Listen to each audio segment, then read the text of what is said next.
Hola, mi nombre es Mariam y este es el proyecto Dando a Luz a la Justicia, los derechos reproductivos en la República Dominicana y hoy estoy con... Abigail Alcántara. Perfecto, Abigail. Pues vamos a comenzar de una vez. ¿Qué te motivó a estudiar enfermería y especializarte en atención materna y neonatal?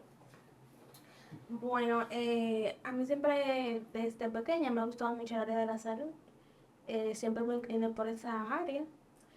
En realidad, enfermería nunca fue mi primera opción, pero cuando decidí tomar la carrera, me enamoré, vi que en realidad era mi vocación, que me gusta mucho ayudar a las personas y me siento feliz en el área de la salud. Para especializarme fue una oportunidad que se me dio gracias al índice que obtuve en la carrera de grado. Y mi primera inserción laboral fue en el área de neonatos. Tuve una oportunidad en seguir preparándome en esa área con esta especialidad y la tomé y me ha gustado bastante. Claro. ¿Y cómo está haciendo su experiencia en el... Sé que es el primer curso de especialización en parto humanizado, como le dicen, o sea, en la UAS, pero esta es la segunda clase, ¿verdad? Este es el segundo grupo. Ah, ok. La especialidad es prácticamente nula. O sea, hay un grupo de 21 chicas que ya están graduadas y ahora somos 31. Y esa es la segunda promoción, como se Exacto. dice.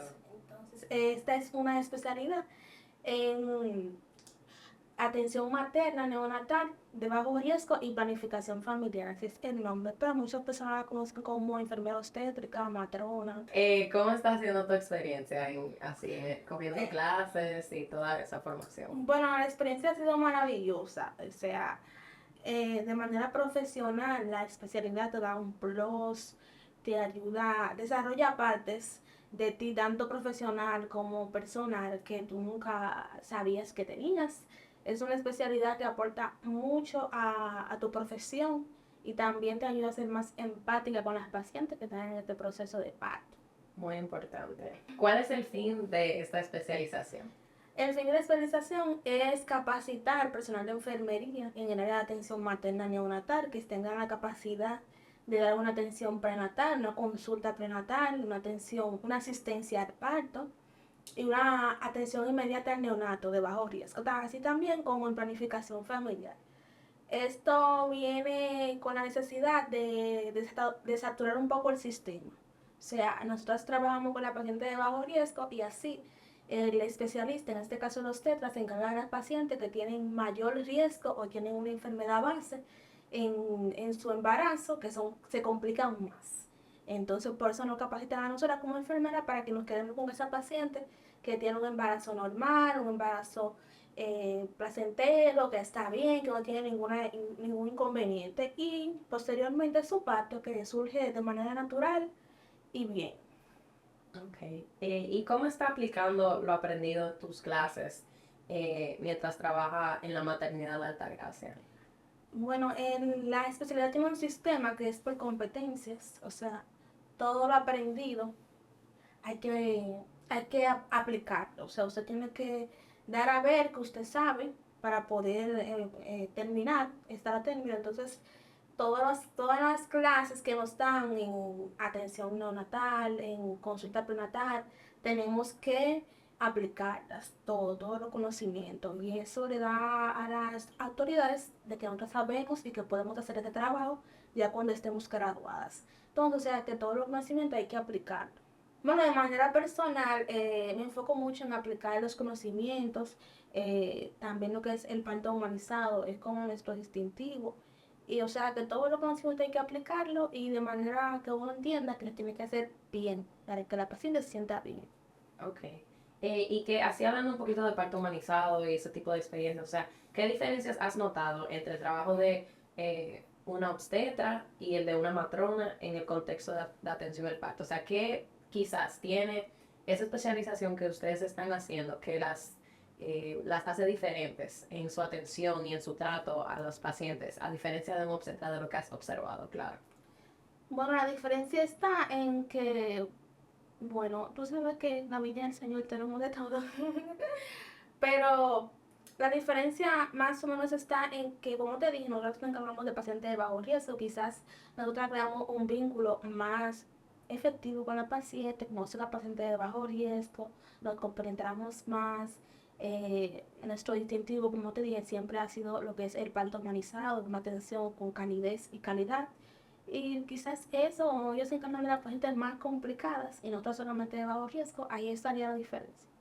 Ok, y ¿cómo defines la violencia obstétrica? Así como mencionaste el parto humanizado, ¿qué estrategias consideras importantes para prevenir que esto suceda? Para mí la violencia obstétrica es cuando cometemos algún improperio delante de la paciente, omitimos algún tipo de información que ella necesita saber, o realizamos algún daño, no solamente físico, sino también psicológico en ese momento del parto, donde las pacientes están tan vulnerables y están por tener a su bebé, que es un momento muy, muy bonito para ellas, muy especial. Para mí, me atrevo a decir que la violencia obstétrica empieza cuando nosotras no tratamos, no individualizamos a la paciente. O sea, no la llamamos por su nombre, no tomamos el tiempo de preguntarle cómo está, de identificarla. Empieza por ahí porque ya la paciente entiende que si tú no la identificas, no la llamas por su nombre, tú ni siquiera la conoces, o sea, ni siquiera conoces su caso.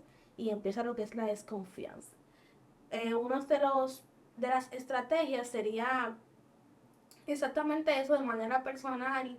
El personal de salud debe saber que las pacientes hay que individualizarlas, entenderlas en ese labor de parto, que ellas se sientan cómodas, porque eso también es parte de la violencia obstétrica. A veces hay que esperar que ellas adopten la forma en la que ellas quieran tener a su bebé, que ellas consideren adecuada, como ellas deseen, como se sientan cómodas y lo que ellas quieran hacer. O sea, su decisión porque es su momento. El parto no se concentra en lo que estamos asistiendo, sino en ella y su bebé que son los protagonistas. Claro, muy importante. ¿Y cómo abordas? También mencionaste ahorita que no solamente tiene que ver con asistir al parto, que también hablamos un poquito de la planificación y la educación. ¿Cómo abordas esta planificación y la educación reproductiva con las pacientes para asegurar que se sientan respetadas y comprendidas durante el parto, pero también quizás para un futuro embarazo? Bueno, una estrategia que más no ha funcionado a nosotras es incluir la planificación familiar en lo que es la educación prenatal. Empezamos hablando de planificación desde que ellas van a su consulta prenatal. Ahí ellas nos exhortan, por ejemplo, cuáles son sus estudios de los métodos o cuáles son sus planes, que es lo primordial de preguntarle a una paciente, cuál es su plan de cuándo ella desea tener un bebé. Y esto te da dando una idea qué tipo de métodos anticonceptivos ella se va inclinando. Siempre le explicamos todos los tipos de métodos que tenemos a disposición, explicándole sus efectos secundarios, cómo se usan y todo, sin que ella tenga dudas. Y cuando ella decida, porque qué tipo de método es el que ella quiere, siempre haciéndole ver que ella es la que toma la decisión. El método es ella que tiene que decidir cuál es el que va a usar. Cuando ella se inclina por un método en específico, siempre nosotras revisamos si ella es una candidata para usar ese tipo de método con los criterios de elegibilidad y si es así, le explicamos todo. Las pacientes mayormente se planifican después que dan a luz, entonces ya cuando tú has hecho ese trabajo de educación prenatal en la consulta, ellas van a su trabajo de parto ya informadas. No es algo nuevo que ya ven y tú lo confirmas, siempre haciéndole ver que el método es el que ya decidan, explicándole todo acerca del método para que cuando vayan a casa no tengan ningún tipo de dudas y no regresen con dudas sobre el método. Y, por ejemplo, las pacientes que tienen deseo de tener un bebé en 2 o 3 años, es una paciente que quizás te puede elegir un método de larga duración, DIU, que se coloca inmediatamente después del parto. Eso te ayuda a que ya ella conoce el método y no tienes que abundar tanto. Sí, y entrevistando a otras personas, yo he escuchado, por ejemplo, como, o sea, ahí mismo en la maternidad de Altagracia, que muchas personas no asisten a estas consultas prenatales, o sea, te has asistido en partos de pacientes que, por ejemplo, no sabes absolutamente nada de su historial, ¿cómo, qué tan diferente es eso de una persona que ya tú sí sabes que... Bueno, en ese caso, cuando ya no conoce, no se ha seguido en la consulta, sí, es muy normal el caso.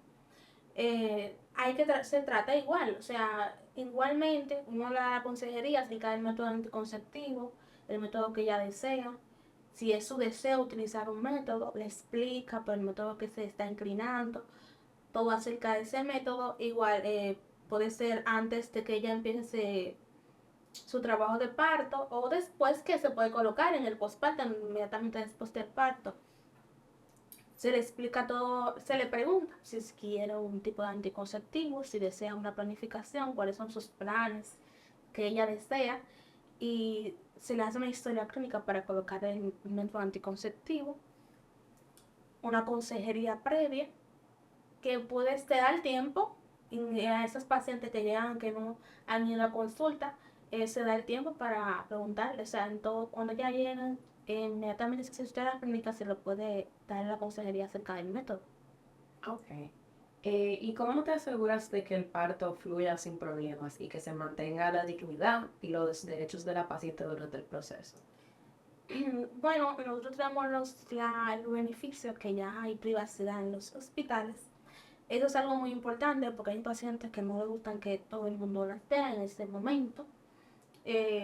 Manteniendo la privacidad de la paciente, siempre anteriormente preguntándole cómo se siente, qué ella desea, cómo ella se quiere, cómo quiere estar, explicándole todo lo que va a pasar, cómo ella debe de actuar. Nosotros también tenemos una, una parte de profilaxis del parto, entonces ahí le explicamos cómo hacer ejercicios del parto mientras está en ese trabajo de parto. Eso las relaja un poco más a ella. ¿Qué es, perdón, pero profilaxis? La profilaxis del parto es que en esa parte les enseñamos a hacer ejercicios cuando están en la labor de parto, que la puede ayudar mucho a acelerar un poquito el proceso y a que no sientan tanto dolor. Le aplicamos los ejercicios de la respiración, que le ayuda bastante al momento de estar en la labor de parto, de las contracciones. Entonces le explicamos todo cómo hacerlo, le enseñamos cómo hacerlo, y eso ayuda a que la paciente se sienta un poco más cómoda. A veces, tú sabes que hay pacientes que me dicen que pueden durar 8 o 9 horas en un trabajo de parto, y eso ayuda a no desesperarse, a no creer que está pasando mucho tiempo, sino hace su ejercicio y ayuda a que vaya saliendo su bebé más rápido. Ok. Otra cosa también, por ejemplo, que he escuchado también de las maternidades es que como hay tanto flujo de pacientes, que casi no hay espacio, o por ejemplo que por eso mismo es que sucede muchas veces la violencia obstétrica, porque quieren que sea lo más rápido posible para entrar a otra paciente. Entonces, por lo que me estás diciendo, o sea, esas personas duran ahí sus horas. Entonces, como, ¿qué se da si a ese suceso? O sea, por un lado están diciendo que hay muchos pacientes y que quieren que todo sea rápido, pero entonces también me estás diciendo que también existe el espacio para que tengan su tiempo, que todo salga así natural. Bueno, en el hospital que yo trabajo siempre se da su tiempo al paciente, claro. Hay días que hay mucha demanda de pacientes, pero gracias a Dios tenemos el espacio físico de poder responder a esas demandas de las pacientes. Y no se adelanta ningún trabajo de parto, sino que se le da la oportunidad de que la paciente pueda tener su trabajo de parto tranquilamente y a su tiempo. Es en el caso en personal que te digo donde yo trabajo, que tenemos ese beneficio. Sí. Sí se da lo que es de la demanda, pero gracias a Dios tenemos un buen espacio físico, como te dije, que puede adaptarse a esa demanda. O sea, no es el caso. Ya lo de la violencia obstétrica es algo personal de cada persona. Claro. Puede tener la posibilidad, pero aún no cumplir con los protocolos de lineamiento. Claro, claro. ¿Y cómo se manejan? O sea, me comentaste que ustedes trabajan con pacientes de bajo riesgo, o sea, ¿cómo se manejan cuando una situación que es de bajo riesgo se torna en una situación de alto riesgo? Estamos preparados para identificar a una paciente que tú has tratado, que ves que ya va por un lado que no va, y se deriva inmediatamente al especialista, al obstetra. Okay. Las derivamos porque ya no podemos trabajar con esa paciente. O sea, nuestro trabajo iría gastado, la paciente va sin riesgo, que no tiene ningún riesgo agregado, pero ya cuando se le agrega algún riesgo, la derivamos inmediatamente a un especialista, a un obstetra. Ok, ¿y cómo la formación en la UAS ha impactado tu práctica y su enfoque en la humanización? O sea, ¿qué énfasis hacen en las clases o qué tipo de clases toman que pues habla sobre eso? Bueno, nos educan principalmente en que nuestro primer mandamiento es un parto humanizado. O sea, el parto humanizado es uno más para nosotras, es una educación que nos da. Tomamos un curso de parto humanizado antes de empezar y nos seguimos preparando en esa parte. O sea, eso es como el mandamiento número uno de las enfermeras especialistas en materno neonatal, dar una asistencia de parto humanizado, me atrevo a decir, porque es nuestro distintivo, lo que queremos que pase y que siempre esté. Sí, ¿y por qué son importantes las matronas en esta área? Bueno, son muy importantes. O sea, especializar en enfermeras en el área de maternidad es muy importante porque aunque no estamos preparadas para trabajar con las pacientes ya de riesgo mayor, damos la voz de alerta a tiempo. Una paciente que tú tratas y que de repente ves que no es una paciente que se agrega un riesgo, va a ser derivada a donde debe ir a tiempo. O sea que las situaciones que se puedan tomar se pueden prevenir. Ok. Y bueno, nada, entonces ahora vamos a nuestra última pregunta, que es sobre qué consejos le darías a otras enfermeras y matronas o personas que se están comenzando a especializar en este campo sobre la importancia de respetar los derechos reproductivos de las pacientes. Bueno, algún consejo a las enfermeras que desean, que están estudiando y que desean especializarse. Esa es una especialidad muy bonita, un área muy bonita. Tenemos necesidad ahora mismo de seguir especializando más enfermeras, empoderando más enfermeras en esta área. Les deseo a todas que sigan estudiando, a que se motiven, a seguir estudiando, a seguir preparándose en cualquier área que deseen, especializándose, es muy importante. Y también a que si deciden entrar en esta área de enfermerías de matronas, hacerlo con amor, con dedicación, con empatía, siempre tener pendiente del parto humanizado, tener calidez y calidad y siempre respetar los derechos reproductivos de las pacientes. Que bueno, muchísimas gracias, Abigail, por compartir todo tu conocimiento y experiencia. Gracias a ti, a la invitación.